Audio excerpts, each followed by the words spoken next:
Quiero que esta mañana podamos enfocarnos en una parte de este versículo. No vamos a hablar de todo el versículo. Yo solamente quiero enfocarme en una frase que el apóstol Pablo utiliza para despedirse de la iglesia de Corintio, y es el amor de Dios.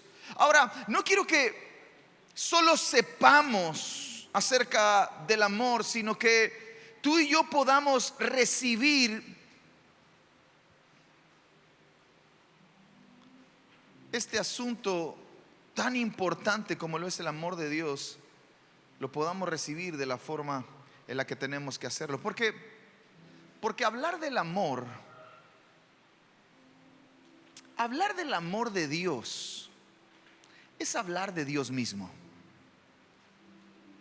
Yo quiero que le digas al que está a tu lado: hablar del amor de Dios es hablar de Dios mismo. Claro, porque hay demasiadas cosas rondando nuestra cultura, hay demasiadas voces a nuestro alrededor y se nos olvida por un instante que hay una definición correcta, perfecta, equivalente, coherente, con sentido, poderosa, profunda, extraordinaria, que tiene el poder de transformar todas las cosas acerca de esta expresión de amor. Y no está hablando de una cosa, está hablando de una persona. El apóstol Juan en sus cartas, en las cartas de Juan dice esto: Dios es amor. Entonces, si yo voy a hablar del amor de Dios, no puedo sacar a Dios de la ecuación, porque Dios es amor. Necesito volver a poner el amor en el lugar que corresponde. Y el amor no está en un sentimiento. El amor no es una decisión, tienes que decidir amar. No.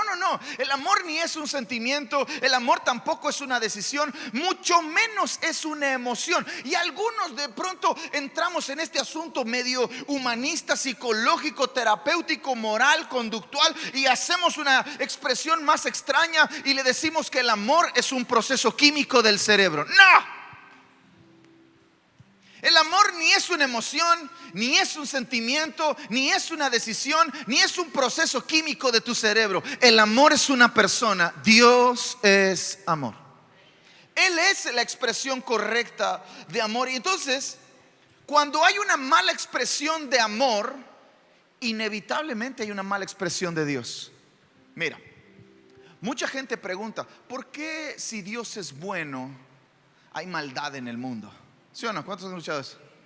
¿Por qué si Dios es amor, por qué hay maldad en el mundo? Siempre hay ese tipo de preguntas. ¿Por qué pasa eso? Claro, porque probablemente la cultura, el mundo, la sociedad, alguien que debería expresar correctamente el amor, lo está haciendo mal. Y eso inevitablemente se conecta con la definición correcta y perfecta acerca del amor, que es una persona, y ese es Dios. Entonces, no es que Dios sea malo, sino aquel que debería representar bien a Dios lo está haciendo mal. O sea, ¿alguna vez has estado en una ciudad y de pronto te topas con un montón de baches? No estoy hablando de Cancún, ¿ok? Pero hay un montón de hoyos, hay un montón de topes, está sucia la ciudad. Y de pronto te topas con alguien que vive ahí, le cuentas cómo es tu experiencia en esa ciudad, y de pronto te dicen: perdón, no somos así. ¿Cuánto les ha pasado? Muchas veces sucede lo mismo con la expresión del amor de Dios. Alguien que está expresando mal el amor de Dios no significa que Dios sea malo. No significa que el amor de Dios no sea suficiente para sanar nuestras heridas. No significa que el amor de Dios no sea suficiente para cubrir la multitud de nuestros errores. Probablemente hay una mala expresión de amor, por lo tanto hay una mala expresión de Dios. Entonces, algunos de nosotros pretendemos saber cómo es el amor de Dios, pero no lo hemos conocido. Entonces, saber y conocer son dos cosas diferentes. Yo puedo saber que Dios es amor, pero ¿me sé amado por Dios? Yo puedo saber toda la definición correcta de que el amor es sufrido, el amor no busca lo suyo, el amor no es jactancioso, el amor no es celoso, el amor espera, el amor es esto, el amor es lo otro. Pero cuando llega el momento en el que yo tengo que expresar ese amor tal y como las escrituras dicen que es el amor, no lo puedo hacer. Entonces sé todo, pero no conozco al 100.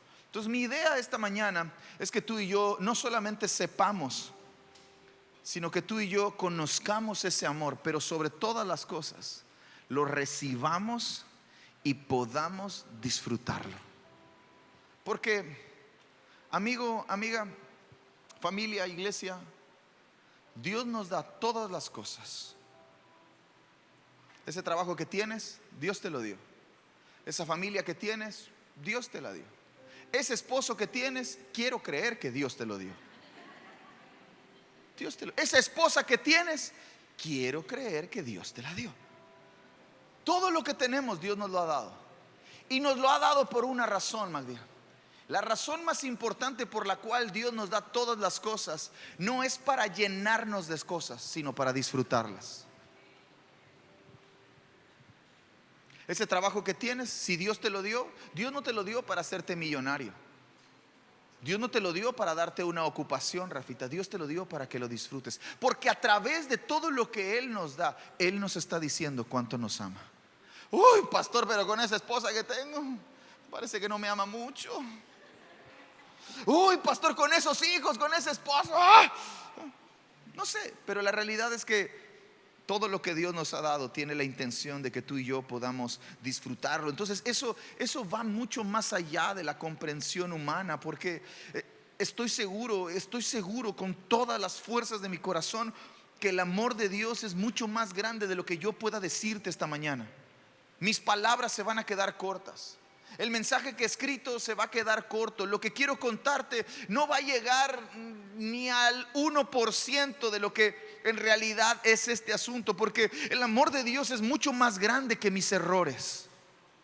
El amor de Dios es mucho más grande que mis problemas. El amor de Dios es mucho más grande que mis victorias. El amor de Dios es mucho más grande que todo. Por eso Pablo, de pronto, yo me imagino que había un cierto grupo de personas dentro de la iglesia en la que estaba en Roma, y de pronto llegan noticias al apóstol Pablo haciéndole saber que había gente que no se sentía amada, que había gente que estaba en la iglesia pero de pronto cuestionaba: ¿será que Dios me ama? ¿Será que el amor de Dios es suficiente para mí? ¿Será que el amor de Dios es realmente todo lo que necesito? Y entonces el apóstol Pablo le escribe una carta a la iglesia en Roma, y ahí les dice: amigos, ustedes tienen que saber que no hay nada en los cielos, en la tierra, no hay nada creado, no hay ángeles ni demonios, ni principados ni potestades, ninguna cosa creada. Si tú estás en Cristo Jesús, no hay absolutamente nada que te pueda separar del amor de Dios.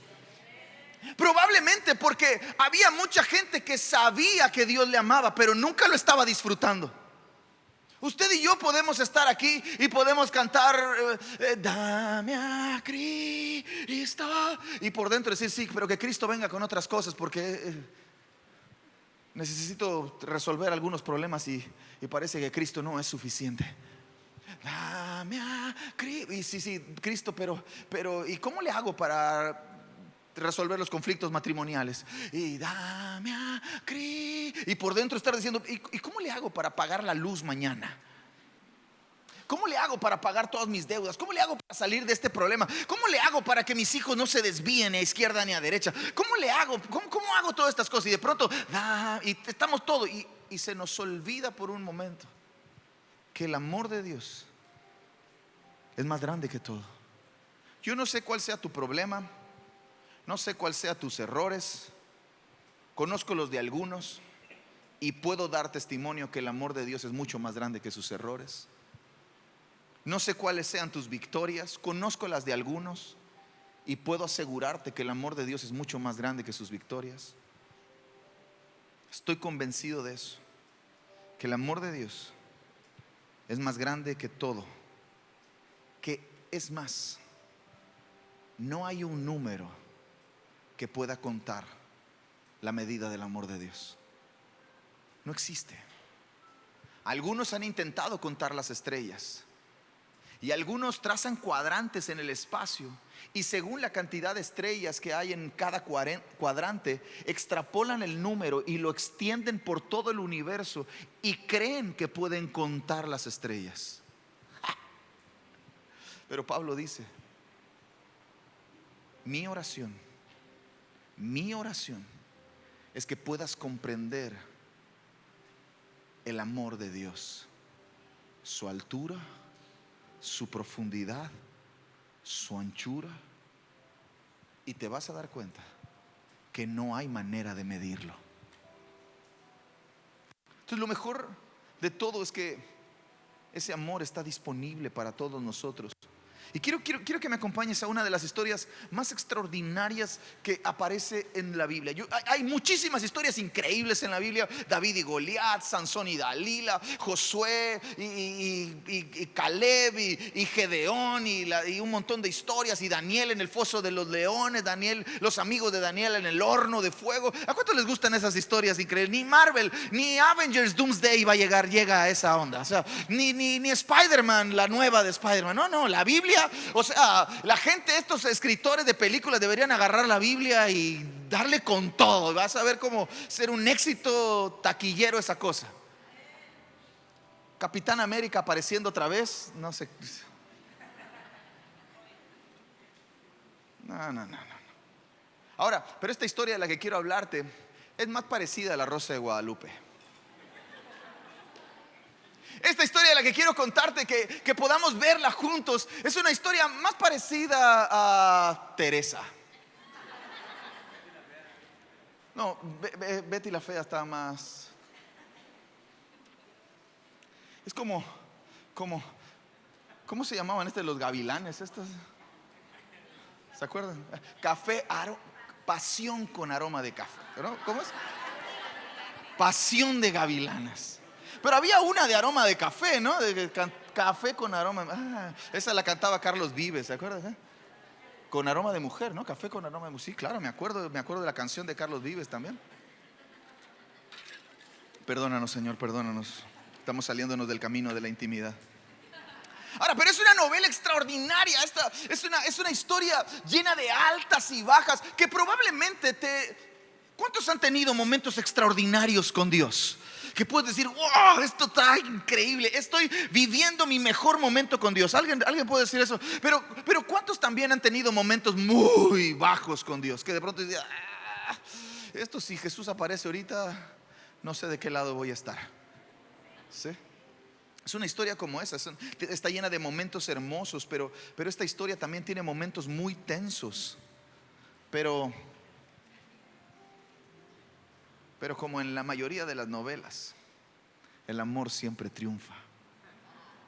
Entonces quiero que me acompañes al libro de Oseas. Es el profeta fresa de toda la Biblia. Yo creo que le gustaba a Luis Miguel.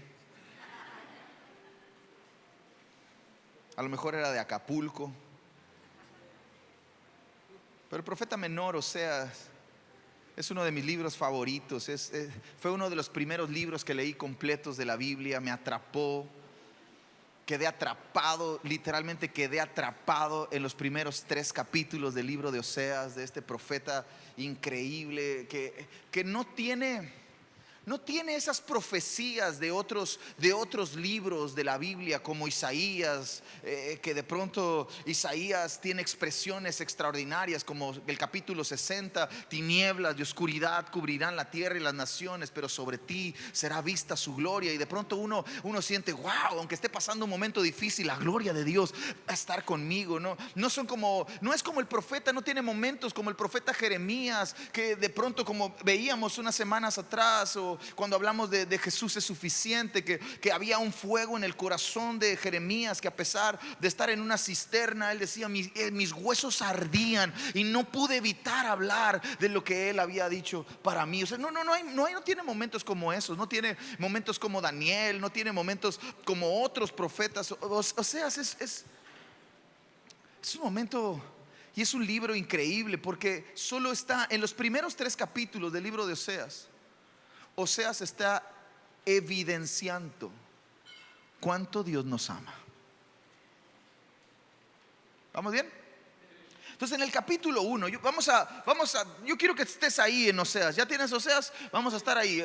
No vamos a poner en la pantalla porque voy a hablar de algunos versículos muy, muy esporádicos. Entonces Oseas Recibe una instrucción de amar a alguien que aparentemente no debía ser amado. Si tú lees la historia, te vas a dar cuenta de que Oseas es un profeta de Dios, es un profeta de Dios, es un hombre con quien Dios tiene una relación cercana, es un hombre que puede entrar a la presencia de Dios, acercarse tanto a Dios que Dios tiene la confianza de contarle sus cosas.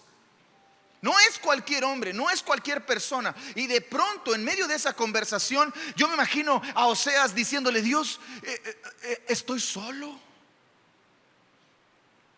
Tú dijiste que no es bueno que el hombre esté solo.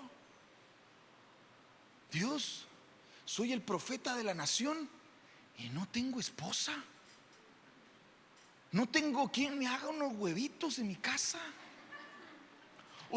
Dios, no tengo ni a quien contarle lo que me pasa mientras estoy profetizando en medio de la plaza. ¿Con quién hablo, Dios? Hablo contigo y me caes muy bien y te amo, pero me encantaría ver a alguien en las mañanas.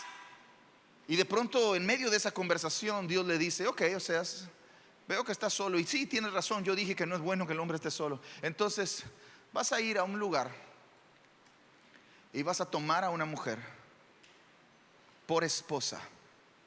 Y esa mujer probablemente nadie la ame. Probablemente sus errores la descalifican para ser amada. Probablemente es alguien que siente tanta culpa en su interior que no le permita darse cuenta que hay algo más alrededor de ella. O sea, esa mujer se llama Gomer. O sea, esa mujer es una prostituta.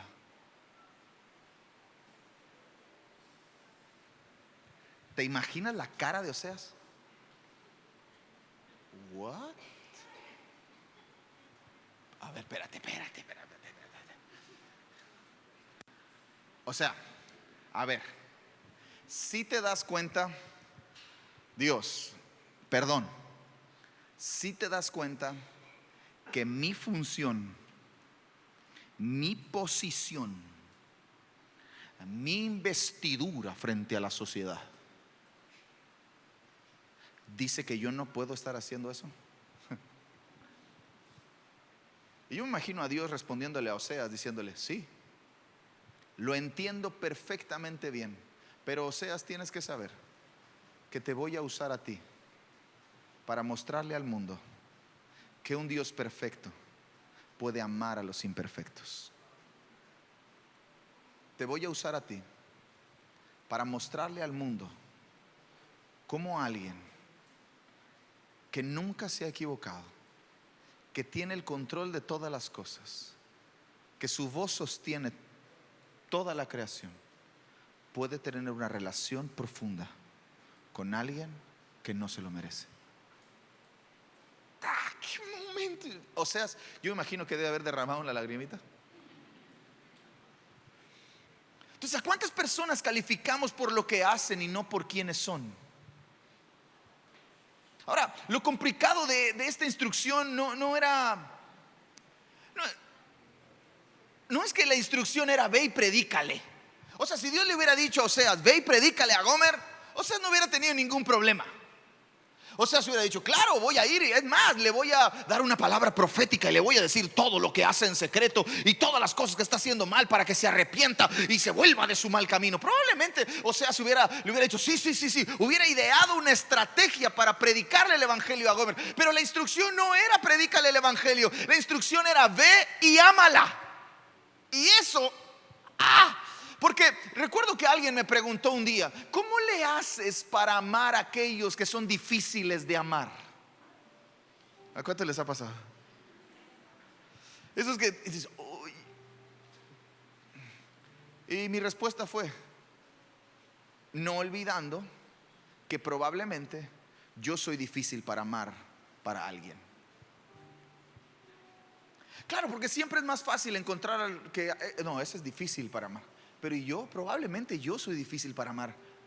Probablemente yo tengo cosas en mi carácter y en mi temperamento que hacen que alguien quiera acercarse a mí y de pronto se acerque y diga, no, pues es que el pastor está medio raro, es complicado, está raro. Entonces lo complicado de esta instrucción no era predícale, lo complicado era ve y ámala, ve y tómala por esposa. Puedes imaginarte la cara de Gomer. Ya no pensemos en Oseas, ahora pensemos en Gomer. Cuando Oseas está en la puerta de la casa de Gomer, toca la puerta y Gomer abre la puerta y lo ve y ve al profeta. Ahora todo el mundo sabía quién era Oseas, nadie, no era un desconocido, todo el mundo sabía quién era Oseas. Y de pronto Gomer abre la puerta y ve al profeta de Dios ahí y esta... ¿Qué dice? Yo me imagino que Gomer debe haber pensado, hasta aquí llegué.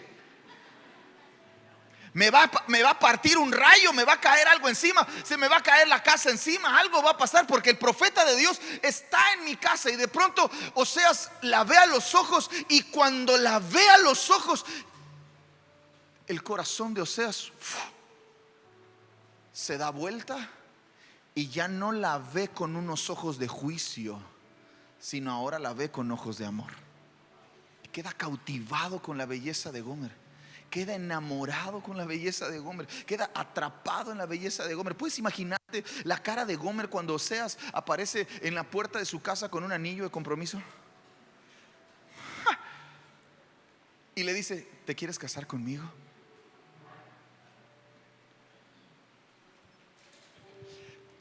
Esa misma cara que pusiste tú es la misma cara que muchos de nosotros ponemos cuando de Dios sale para nosotros que Él nos ama. ¿Cómo? ¿Cómo me puedes amar tú a mí? O sea, Dios, no sabes todas las cosas que hago, no sabes todas las cosas que pienso, no sabes todas las locuras que se me ocurren, no sabes que si me dejas suelto 5 minutos, quién sabe dónde acabaría. Dios, ¿cómo? Espérate, yo me imagino la cara de Gomer viendo. Yo me imagino a Gomer pensando, estás jugando, esto es una broma, no me hagas esto, no me hagas esto. Cuando Oseas le dice, Gomer, no tienes que seguir trabajando aquí, te voy a llevar a mi casa, vas a vivir conmigo. Esta vida que vives se acabó. Ahora yo me imagino que muchos de nosotros, ese es nuestro pensamiento respecto al amor que Dios nos tiene. ¿Cómo puede Dios amarnos? ¿Cómo puede Dios amarme con todo lo que he hecho? No lo merezco. Entonces ahí entra el capítulo 2 del libro de Oseas. Y cuando tú y yo no reconocemos el amor de Dios para nosotros, será muy fácil serle infiel. Es muy sencillo serle infiel a aquel que no disfruta su amor. Es bien fácil abandonar, es bien fácil, no te cuesta trabajo. Es más, yo me atrevo a decir que ni te duele, porque no está conectado, no hay un vínculo, no hay una relación profunda. Y no es otra cosa por no reconocer que me aman, que soy amado, que no necesito hacer nada, simplemente soy amado. No tengo que portarme bien, me porto bien porque no quiero herir. No tengo que cuidar lo que hago, cuido lo que hago porque no quiero herir a quien amo. ¿Se entiende? Entonces, a veces, cuando no reconocemos el amor de Dios para nosotros, es muy fácil compartir nuestro amor. Ahora, tienes que saber esto: Dios no te diseñó para tener un corazón de condominio. ¿Se entiende? Claro que se entiende. Las mujeres, no, también los hombres tenemos un corazón de condominio. Tenemos un cuartito para cada cosa. Tenemos un cuartito para nuestro trabajo, tenemos un cuartito para nuestros gustos, tenemos un cuartito para la nada. ¿Dónde están los hombres que cuando les preguntan qué estás pensando? Nada. Cuartito de la nada. ¿Cómo puedes estar pensando? Pues no estoy pensando nada. Es un superpoder que tenemos los hombres en no pensar en nada. ¿Y cuántos disfrutan no pensar en nada? Yo te recomiendo que dejes ese cuartito. No tengas un corazón de condominio, pon todo un edificio y en el sótano deja el cuartito de la nada. Para los hombres. Pero la realidad es que es bien fácil compartir nuestro amor. Es bien fácil decir, no, es que yo amo esto, y también amo mi trabajo, y también amo a mis hijos, y también amo lo que hago, y también amo esto, y amo mis hobbies, es mi tiempo, son mis gustos, amo un montón, y compartimos nuestro amor muy, muy fácil, porque probablemente no hemos recibido el amor que es suficiente para llenar todo lo que necesitamos. Entonces comenzamos a buscar amor en otras cosas, comenzamos a buscar amor en otras personas, comenzamos a buscar amor en momentos. Otras ocasiones nos encerramos en nuestro error, nos encerramos en nuestro pecado, nos encerramos en nuestro pasado. Pero el amor de Dios es otra cosa, porque es ese mismo amor que Él nos tiene, que nos atrae a un lugar donde no quedará otra cosa que volver nuestros ojos a Él. Es ese mismo amor que Dios te tiene, es ese mismo amor que Él expresa sobre nosotros, que termina por llevarnos, a veces inconscientemente. Nosotros no nos damos cuenta, pero Él está consciente de eso, porque Él traza una ruta, y la ruta que Él ha trazado para nuestra vida, escúchame bien, la ruta que Dios ha trazado para tu vida no está direccionada. El punto final de la ruta que Dios ha trazado para tu vida no es tu éxito. La ruta que Dios ha trazado para mi vida no es que Dios quiere que yo sea exitoso. La ruta que Dios ha trazado para mi vida es que yo lo ame hasta el final. El punto final de ese camino es amar a Dios con todas nuestras fuerzas, con toda nuestra mente, con todo nuestro corazón, de la misma forma que Él nos ama.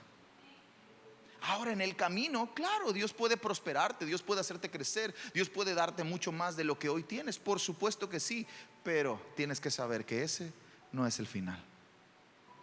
El final no es que tengas, el final es que ames. Entonces, es un amor que está más interesado en quién soy para Él que lo que hago para Él. Es un amor que no es condicional. Es un amor eterno, perfecto. Es un amor que no pone atención en nuestro pasado, sino nos llama por nuestro futuro.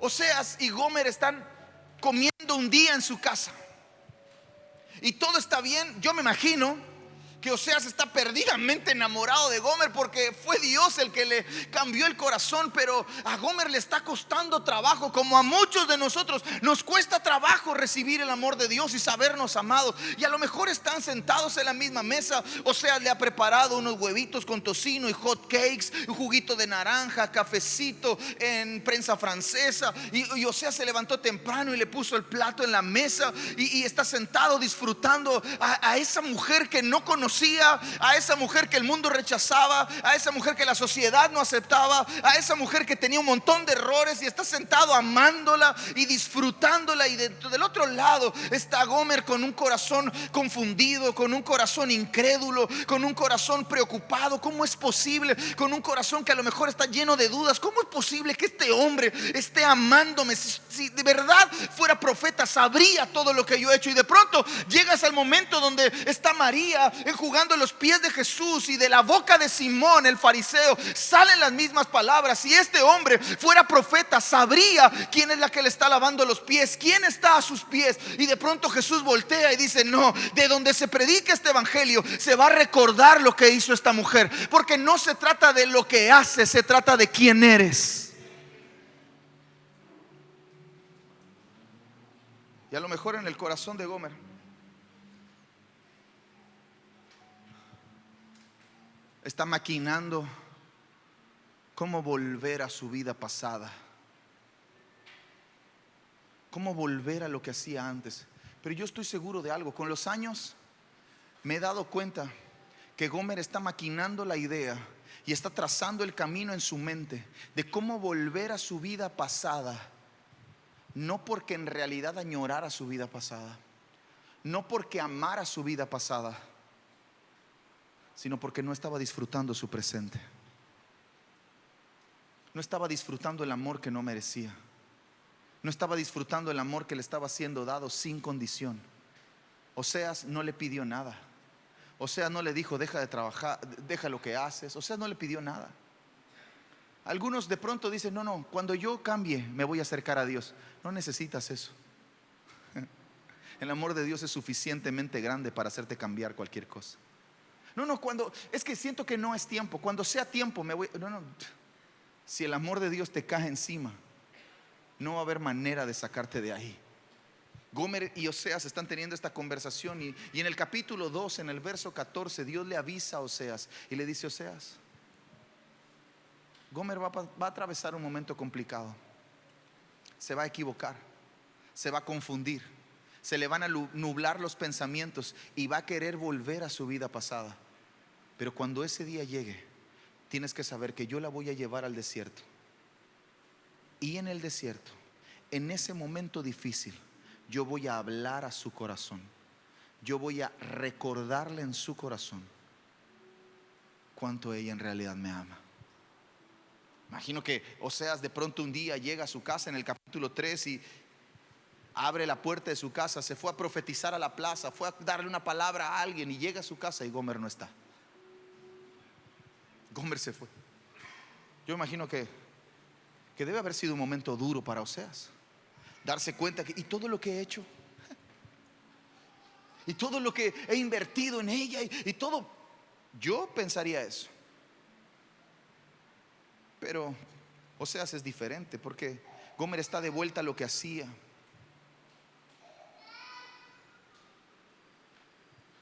Y él lo sabe. Él sabe dónde está Gomer. Él sabe a dónde fue.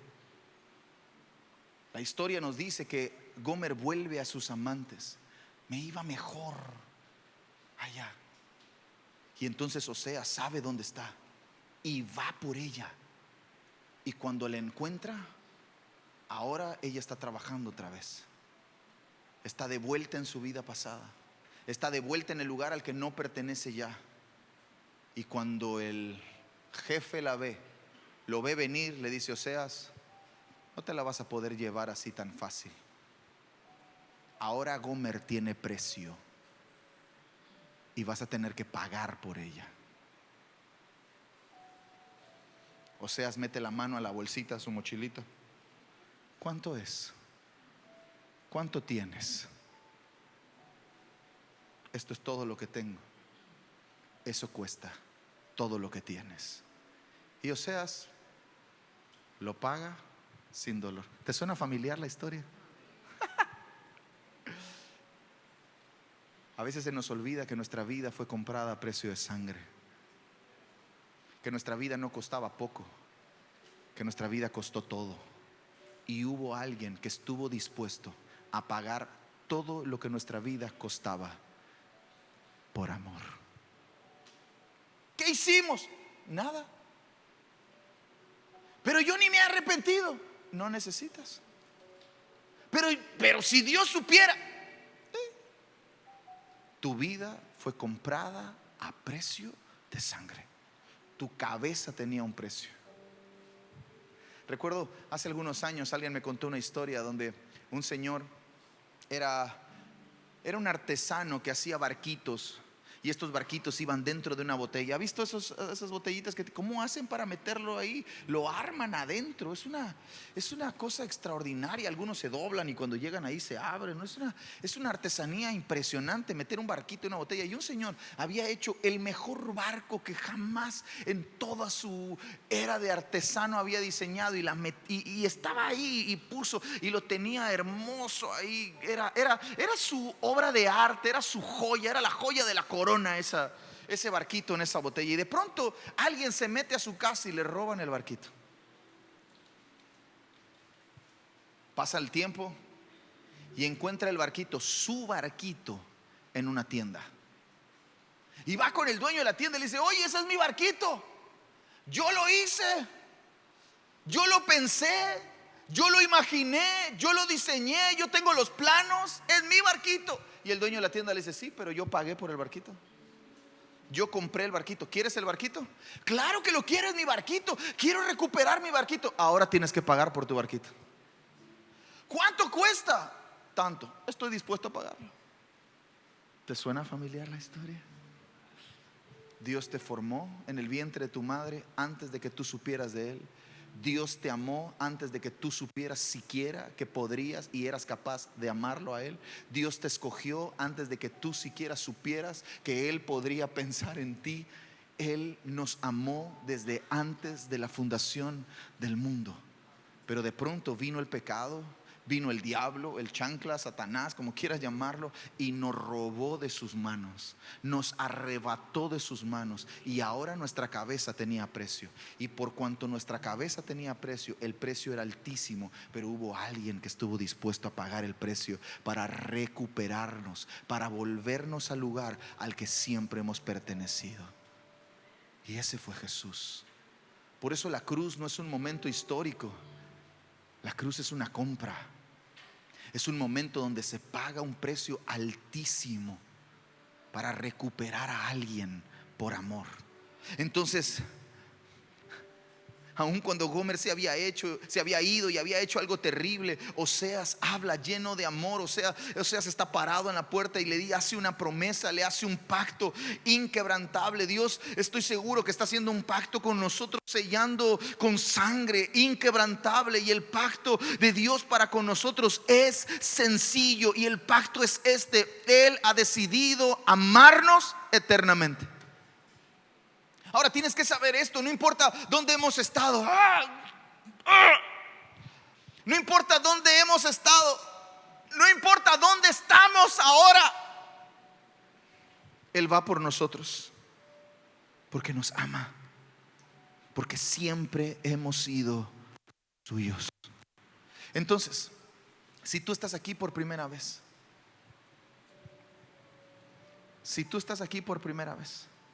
puede ser, no lo sé, que esto sea el desierto al que Dios te ha traído para decirte cuánto te ama, y que no tienes que hacer nada más que recibir y disfrutar. ¿Es un desafío? Claro, porque tenemos demasiados rollos en nuestra cabeza. Nosotros sí condicionamos nuestro amor. Yo te amo, pero cuidadito y me fallas.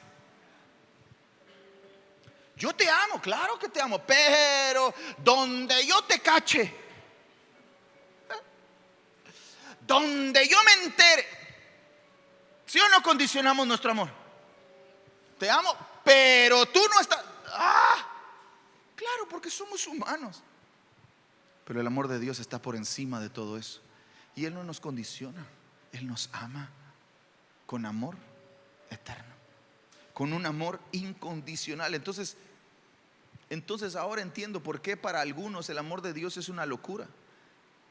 Recuerdo haber escuchado el testimonio de la mamá del Chapo Guzmán. Hace 15 años estuve en la Sierra de Guerrero, en un lugar que se llama la Presa de Infiernillo. Y en la Presa de Infiernillo hay islas, y algunas de esas islas están conectadas con otras comunidades en la Sierra de Guerrero. Y en una de esas islas vivía la mamá del Chapo y la hermana del Chapo, que son cristianas. No sé si vivan todavía, pero hace 15 años estábamos ahí. Y hace 15 años, cuando lo agarraron a él y lo metieron ahí en el bote, la entrevistaron a la señora y le preguntaron: oiga, ¿y usted qué piensa de su hijo? Y ella dice: sé todo lo que hizo, no estoy ciega, no soy tonta, conozco todas las historias, sé las maldades, las atrocidades que se le acusan, pero hay algo que no puedo evitar, y es amar a mi hijo.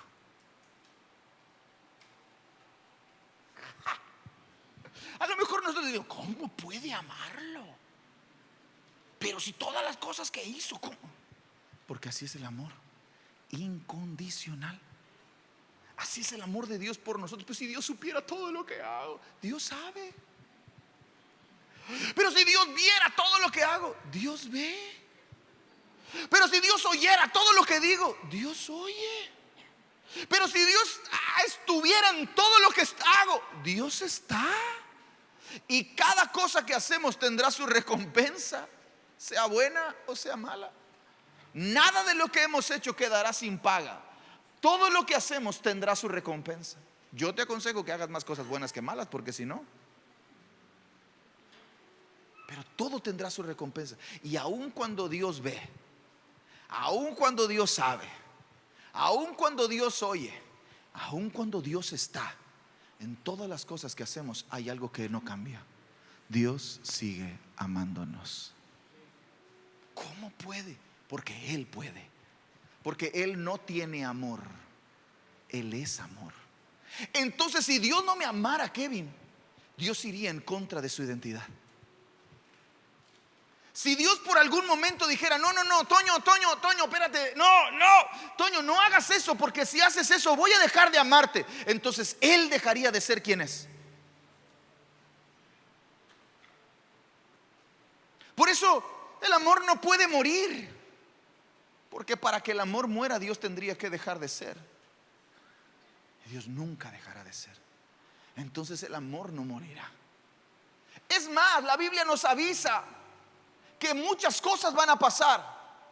Cesarán las lenguas, cesará la profecía, dice el apóstol Pablo. Cesarán un montón de cosas, pero hay una que va a permanecer. Y esa tiene que ver con quién es Él. Entonces, Mateo capítulo 27, versos 15 al 26. Es el momento en el que Jesús está a punto de ir a la cruz. Poncio Pilato lo tiene en su poder. Ya lo golpearon, probablemente bastante avanzado los golpes. Y ahora está Jesús parado frente a la multitud religiosa, frente a los judíos ahí que querían su cabeza. La misma multitud que fue alimentada ahora está pidiendo que lo crucifiquen. La misma multitud que de pronto fue sanada ahora está pidiendo que lo crucifiquen. La misma multitud que vio milagros y lo vio andar sobre las aguas y lo vio hacer un montón de cosas, lo escuchó en el sermón del monte. La misma multitud que disfrutó el poder de Dios operando a través de la vida de Jesús ahora está pidiendo que lo crucifiquen. Pero la escena no es solo Jesús, sino es Jesús y un criminal. ¿Un qué? Un criminal. Alguien que sí había hecho cosas malas, alguien que sí había robado, alguien que sí había matado, alguien que sí había transgredido la ley, alguien que sí había dañado a la sociedad probablemente un montón. Y Jesús está siendo comparado con un criminal. Y de pronto el que está dirigiendo todo eso dice: hey, ¿a quién liberamos? ¿A quién soltamos? Y la multitud comienza a gritar: suelten a Barrabás, a un criminal. No sé cuántos ya vieron La Pasión de Cristo. ¿Alguien ya vio La Pasión de Cristo alguna vez? Unas viejitas se murieron en el cine en parte de La Pasión de Cristo. ¿Hace cuántos años es el que salió esa película? Como 20 o más. Más de 20 años. Pero hace unos años entrevistaron al actor de este personaje, Barrabás, en la película de La Pasión de Cristo. Y dice este muchacho, este actor, que cuando estaban rodando esa escena de Jesús y Barrabás, él está contento, está reaccionando a lo que está sucediendo. La multitud ha pedido que lo liberen y él está siendo libre. Y de pronto el actor, este es el actor, dice que voltea y ve al actor de Jesús. No es Jesús, es el actor que interpretó a Jesús. Y cuando voltea a verlo y ven y las miradas se encuentran, el corazón de este muchacho se quebró. Yo tengo muchas preguntas cuando llegue allá arriba. Y una de esas preguntas es para varios personajes. Y mi pregunta es esta: ¿cómo eran sus ojos cuando Él te miró? Claro, ahora está sentado a la diestra del Padre hasta que todos sus enemigos sean puestos debajo de sus pies, y ahora sus ojos son como llamas de fuego. Pero cuando Él estaba aquí, ¿cómo eran sus ojos? No sé si Barrabás esté ahí, pero tengo ganas de preguntarle cómo era su mirada. ¿Con qué ojos te vio el día en el que tú fuiste puesto en libertad y Él fue condenado a muerte en tu lugar? Entonces, leyendo ese momento de la historia de Jesús, me doy cuenta de dos cosas bien importantes. Número uno, Dios ama a Barrabás.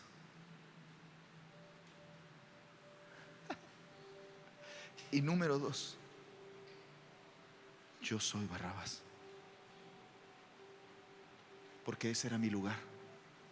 Yo sí transgredí la ley, yo sí ofendí a Dios, yo sí caminé en contra de la voluntad de Dios, yo sí levanté mi mano contra Dios y maldije, yo sí hice todo lo que era opuesto a la voluntad de Dios, yo sí iba en una dirección contraria, y Él tomó mi lugar. ¿Por qué lo hizo? ¿Porque yo lo merecía? No, por amor, porque Él me amó. Entonces Dios ama a Barrabás. Pero pastor, si usted supiera todas las cosas que hago. Dios sabe y te ama. Se amó a Barrabás.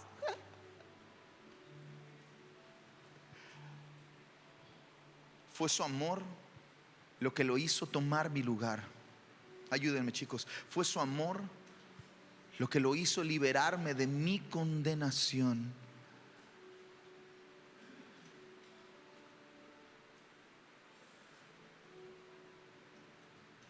Yo recuerdo ese momento. Recuerdo ese momento en el que alguien me habló de Jesús y me dijo que Jesús podía cambiar mi vida. No me dijeron más, solo me dijeron: Jesús puede cambiar tu vida. Y la curiosidad mató al gato. Nunca imaginé que iba a pastorear una iglesia, nunca imaginé que iba a ser un predicador, nunca imaginé que esto iba a existir. Yo nunca imaginé nada, no estaba en mi presupuesto. Lo único que estaba en mi presupuesto era aventarme del techo de mi casa. Eso era lo único que estaba en el presupuesto. Eso era todo lo que quería hacer, terminar con mi vida. Y de pronto alguien llegó y me dijo: Jesús puede cambiar tu vida. Fue todo. Pero yo recuerdo ese momento. Recuerdo ese momento de estar en un ambiente como este, parado, solo, cuando alguien me dijo: joven, no sé qué estés pasando, pero tienes que saber, Dios te ama. Yo sé, lo puedo describir, el momento en el que el amor de Dios no era algo que yo sabía, sino algo que ahora estaba experimentando. Y el amor de Dios entró en mi corazón y literalmente echó fuera de mí todo temor.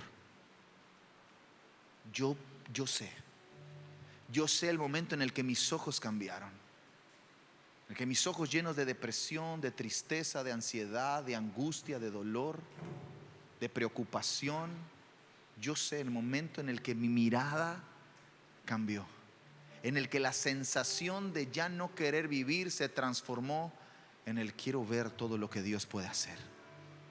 Quiero decirle al mundo que así como Dios me ama a mí, Dios los ama también a ellos. Que si me amó a mí, te puede amar a ti. Que si se entregó por mí, se entregó también por ti. Entonces estoy seguro que después de que tú y yo recibamos, experimentemos y disfrutemos ese amor, nuestra vida no volverá a ser la misma. Tu vida no volverá a ser la misma. Vas a poner en una balanza: esta es mi vida pasada, esto es todo lo que he hecho, esto es todo lo que he intentado para llenar mi corazón, para satisfacer las necesidades más profundas de mi alma. Esto es todo quien yo era. Y aún así Dios me amó. Y esto es todo lo que Él está poniendo delante de mí. ¿Qué escojo? Cuando te sabes amado, no es difícil escoger. Cuando no te sabes amado, te vas sobre lo primero que brille. Y amigo, amiga, tienes que saber que no todo lo que brilla es oro, ¿eh? Hay un montón de cosas que brillan que lo único que quieren es echarte a perder. Pero a lo mejor Él no brilla tanto, aunque Él es el sol de justicia. Pero a lo mejor no brilla tanto. A lo mejor es silencioso. A lo mejor es gris, a lo mejor es opaco. A lo mejor no se ve tan atractivo. Pero Él es suficiente. El amor de Dios es suficiente. No necesito, claro, mi esposa me ama y yo amo a mi esposa y mis hijas me aman y amo a mis hijas. Y a lo mejor usted me ama. ¿Cuántos me aman? Sí, me ama. Yo también le amo. Y a lo mejor es, pero no hay un número, ni sumando ¿cuánto me ama? 10, 20, 5, 4. Ni sumando todos los números del amor que usted pueda tener por mí se compara con cuánto Dios me ama. Y por encima de cualquier otro amor, prefiero el de Él. Y que sea por causa de amarlo a Él que yo pueda amar a otros. ¿Por qué? Porque tu capacidad de amar será diferente. La percepción que tendrás de ti dará un giro radical en el momento en el que recibas, experimentes y disfrutes del amor de Dios. Y termino con este pasaje, Lucas capítulo 13, versos 6 al 9. Lucas capítulo 13, Evangelio de Lucas capítulo 13, versos 6 al 9. Dijo también esta parábola: tenía un hombre una higuera plantada en su viña y vino a buscar fruto en ella y no lo halló. Y dijo al viñador: he aquí, hace 3 años que vengo a buscar fruto en esta higuera y no lo hallo. Córtala. ¿Para qué inutiliza también la tierra? Este es el diablo. Este es el diablo. Escucha esto. Córtala, porque es inútil para la tierra. Él entonces respondiendo le dijo: Señor, déjala todavía este año, hasta que yo cabe alrededor de ella y la abone. Y si diere fruto, bien, y si no, la cortarás después. Amigos, una viña no es el lugar para una higuera. Las tierras son diferentes. Las necesidades de nutrientes para la tierra, para la viña y para la higuera son completamente diferentes. Y probablemente a veces estamos en el lugar que no es ideal para nosotros, y eso provoca que no haya fruto en nuestra vida. Quizás no estemos haciendo lo que Él nos ha confiado, pero su amor, aun cuando merecíamos ser cortados, aun cuando merecíamos ser cortados, tú y yo transgredimos la ley, tú y yo pecamos contra Dios, tú y yo ofendimos al cielo, tú y yo hicimos lo que se nos dio nuestra gana. Tú y yo íbamos en nuestra dirección, no tomábamos en cuenta a Dios, éramos prudentes en nuestra propia opinión, y tú y yo merecíamos ser cortados. Pero del cielo alguien dejó su trono, se hizo semejante a nosotros, caminó entre nosotros, vivió como nosotros, para decir una sola cosa: no la cortes, dale una oportunidad, todavía no es el final, yo todavía puedo hacer algo. Y ese es Jesús. Y esta mañana Jesús está aquí para decirte eso. Merecías ser cortado, merecías que te raeran, te desaparecieran de la faz de la tierra, pero Él intervino a nuestro favor y dijo: no, yo le voy a dar una oportunidad. Dale una oportunidad. No se sabe amado, todavía no sabe que hay un amor que sobrepasa todo entendimiento, todavía no sabe que hay un amor que tiene el poder de cubrir la multitud de sus faltas, todavía no sabe que hay un amor que puede absorber todo ese temor y sacarlo de su vida para siempre. Esta mañana estás aquí no para invitarte a una iglesia, sino para que sepas que Dios te ama por encima de tus errores, por encima de tu pasado, por encima de tu pecado, por encima de tus equivocaciones, por encima de tus triunfos, por encima de tus victorias. El amor de Dios está por encima de todo eso. ¿Qué tengo que hacer? Disfruta, recibe y disfruta. pero no lo merezco. Ya lo sé. Bienvenido al club. Pero no lo entiendo. Ya lo sé. Bienvenido al club. Pero ¿con qué se come? No lo sé. Bienvenido al club. Entonces, ¿qué hacemos? Nada. Déjate amar. Déjate amar. Pero déjate amar. Pero yo soy Gomer. Yo me voy tras mis amantes. Yo tengo un corazón de condominio. Déjate amar. Él te va a traer a un desierto y te va a mostrar cuánto Él te ama. Y te va a mostrar, escúchame bien, y te va a mostrar cuánto tú también puedes amar. ¿Cómo le hago para amar? Si te sabes amado, amar es la cosa más sencilla que vas a poder hacer. En el momento en el que dices entonces ahora tiene más sentido cuando el apóstol Juan dice en una de sus cartas que nosotros amamos a Dios porque Él nos amó primero. Cuando te sabes amado, entonces cantar para nosotros cuánto te amamos, decirle a nosotros te amamos, para nosotros decirle tú eres todo lo que quiero y eres todo lo que necesito, es la cosa más sencilla del mundo. No me cuesta trabajo. Me ponen en una balanza. ¿Qué quieres? ¿Quieres todo esto o quieres el amor? Yo quiero el amor de Dios, así sea en una isla desierta, en medio de la nada, sin agua, sin comida. De todas maneras, si me voy con Él. En cambio, tengo todo. Tengo aquí mis propiedades, mis carros, mis yates, mi Cancún. Vivo en la playa y voy de viaje, paseo, todo esto, pero no tengo el amor de Dios, no tengo nada. Yo prefiero nada con Él que todo sin Él.